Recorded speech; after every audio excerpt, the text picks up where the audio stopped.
vamos voltar a falar um pouquinho do BSOP, dessas primeiras edições aqui. Você ajudou a organizar, como é que foi?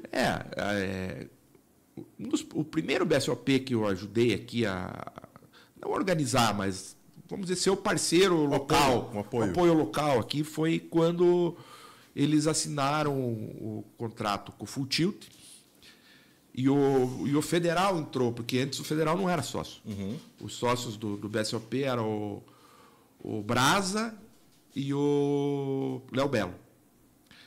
E aí depois o Federal entrou na sociedade e trouxe o Full Tilt na época para ser o patrocinador. E ali deu um boom.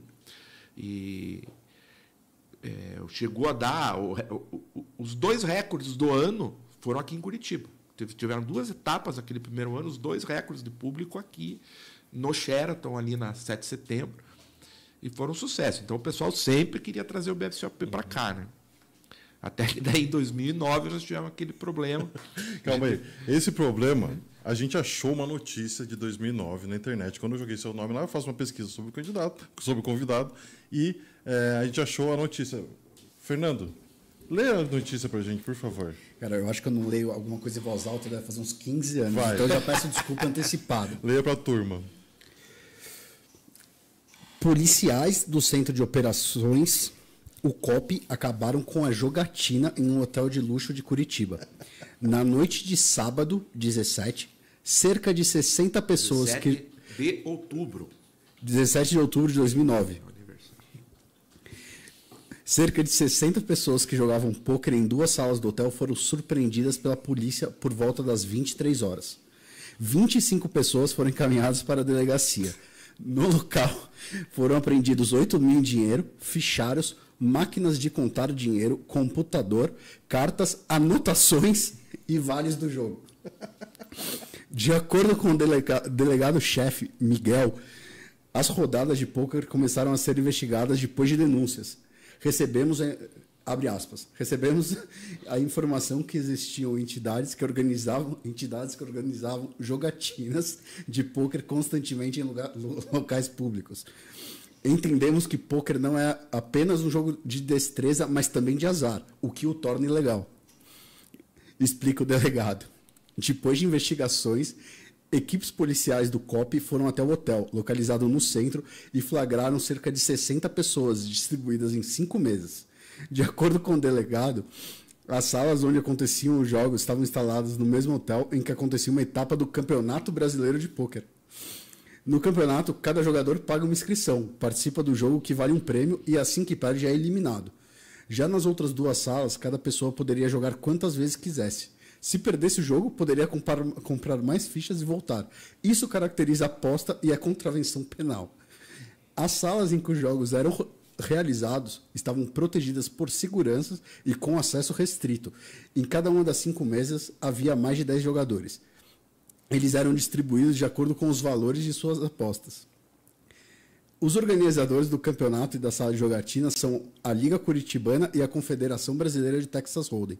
De acordo com os delegados, as entidades serão investigadas para constatar se elas promovem outros eventos e que acontecem jogos ilegais de apostas paralelas aos campeonatos.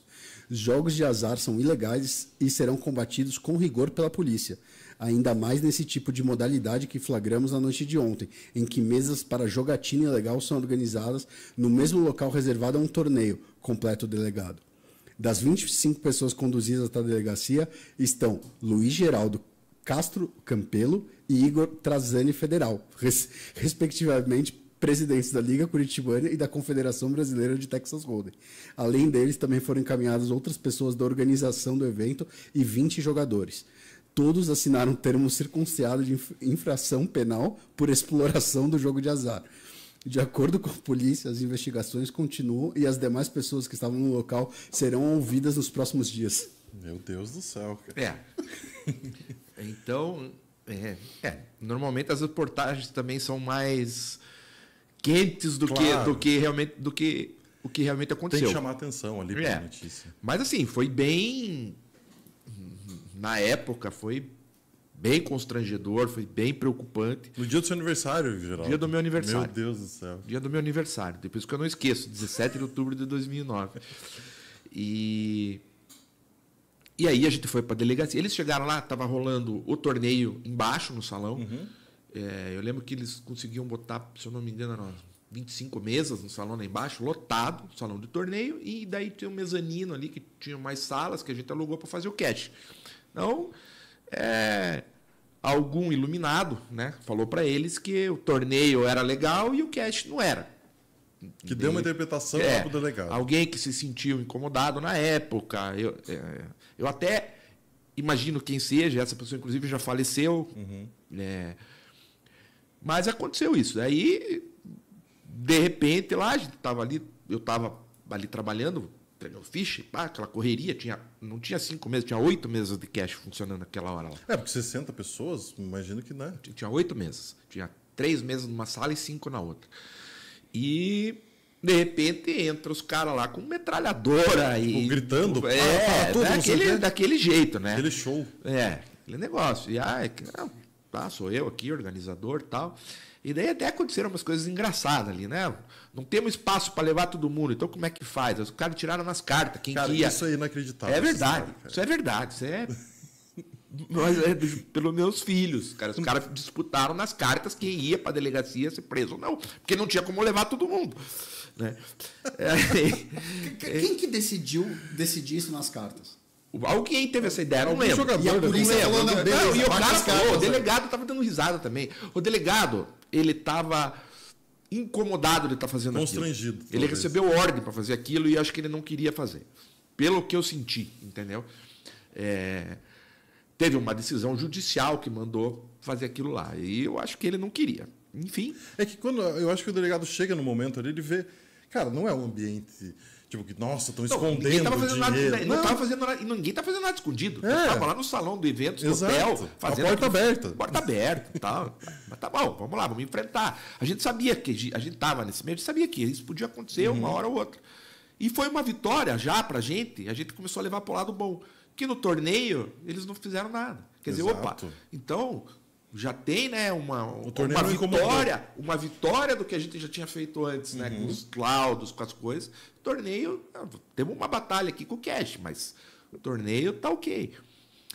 E aí fomos lá para a delegacia, todo mundo fez o depoimento, assinou o negócio lá e depois, né, depois você é chamado. Mas liberaram todo mundo na hora. Na hora, não, porque é uma contravenção penal, né, não é um crime, né. Então, você não fica preso, né.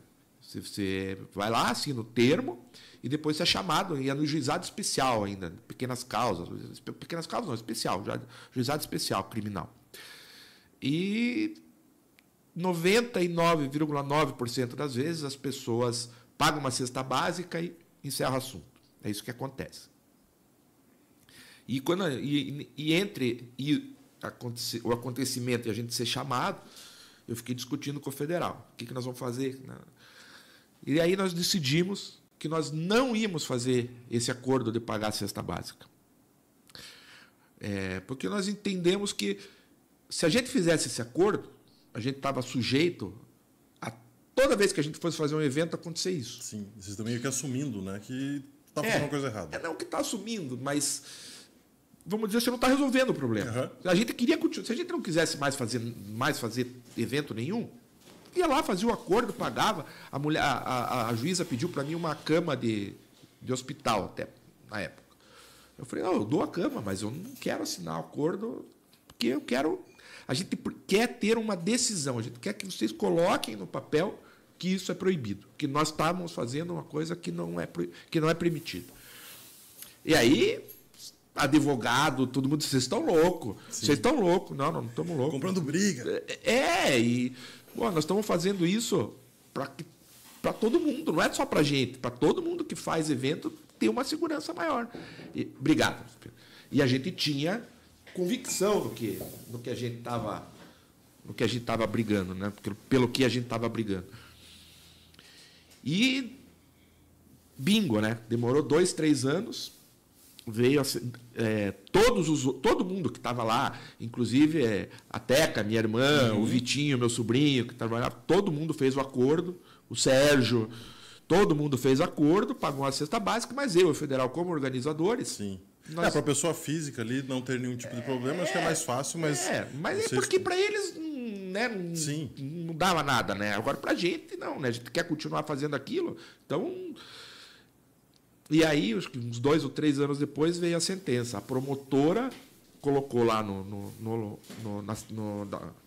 parecer dela que ela, num primeiro momento, ela entendia que aquilo era jogo de azar, que era proibido, mas que, de acordo com o tempo e com as provas que foram apresentadas, tal, ela mudou de opinião e pedia o arquivamento do processo, e a juíza assinou e arquivou o processo. Quer dizer, então, nós acabamos sendo inocentados daquilo, e essa foi uma primeira grande vitória que o poker teve no Brasil. Eles tinham um parecer já falando que já foi tomado Uma decisão judicial. Exato. Uma decisão judicial, entendeu? E isso aí também acho que fortaleceu um pouco dos meus laços com o federal, entendeu? Porque nós fomos juntos para a briga, e ganhamos, né? Uhum. E depois disso tiveram outras situações. Essa da promotora que eu contei aqui foi depois disso, inclusive. São Paulo, eles tiveram problema lá, né? No Rio de Janeiro também teve um No problema, Rio, no Rio foi também. No Rio também. Chegou a ser polícia, né? No Rio não foi bem a polícia. Se eu não me engano, foi a prefeitura. Eu só sei que os caras ameaçaram. Eu sei que os caras ameaçaram, entre aspas, o pessoal, os donos do hotel que ia ter o BSOP. E falaram pro cara, ó, você que sabe, quer fazer? Faz. Tá tendo o teu hotel, você que sabe. Todo mundo lá, já tem um monte de gente, já foi no dia no dia que ia começar. Já tinha um monte de gente lá no Rio. Meu Deus. Foi um transtorno pro pessoal do BSOP, devolveram dinheiro de passagem, de estadia para um monte de gente. E não teve. E eles ficaram brigando também anos lá. O Rio demorou, voltou a ter torneios grandes lá, tipo 5 anos, um negócio assim. Mas também ganharam. Foi até o tribunal lá e eles acabaram ganhando, com decisão favorável, tanto que agora já teve BSOP no Rio de volta. Sim, né? sim. E tem que ter, né? Uma cidade como o Rio tem pelo amor de um Deus, mercado né? como esse. E, cara, eu ia falar um pouquinho do BSOP que a gente não tem mais em Curitiba. Então. Sempre foi me dado a desculpa, estou fazendo assim porque talvez não seja desculpa, talvez seja, que não temos hotéis com salões suficientes para isso. E é verdade. É por isso. Única e exclusivamente por isso. Como uma cidade com a estrutura de Curitiba, né? Mas não tem um salão que comporte o BSOP. Vamos fazer na Arena da Baixada, geral. A arena... E você sabe que eu já fui lá sondar, né? Já foi? Já fui. Mas o custo deve ser bem alto. É muito alto. O Petralha, você sabe que ele gosta de... É difícil de negociar. Mas a gente já teve lá. Mas é essa questão mesmo, entendeu? A questão de hotel, não tem um hotel que comporte. Um BSOP hoje em Curitiba tem que ter 50, 60 mesas, pelo menos. E não tem. É para ser uma etapa do tamanho de São Paulo, basicamente. Não sei se você lembra, você já estava jogando, quando teve o torneio do milhão no Radisson ali, que a gente fez. Sim, eu coloquei para a gente falar dele aqui. Porque... Então, ali nós colocamos 24 mesas naquele salão e entupido apertado. De mesa, apertado. E depois colocamos mais umas 8 numa sala lá em cima. Então, não comporta. Não comporta. E o maior salão que tinha aqui era o do Sheraton. O do Sheraton, onde tinha sido essas etapas. Mas eles conseguiam colocar 30 mesas. E agora eles reformaram lá e acho que o salão nem comporta isso. E foi feito, o último foi feito no Clube Curitiba.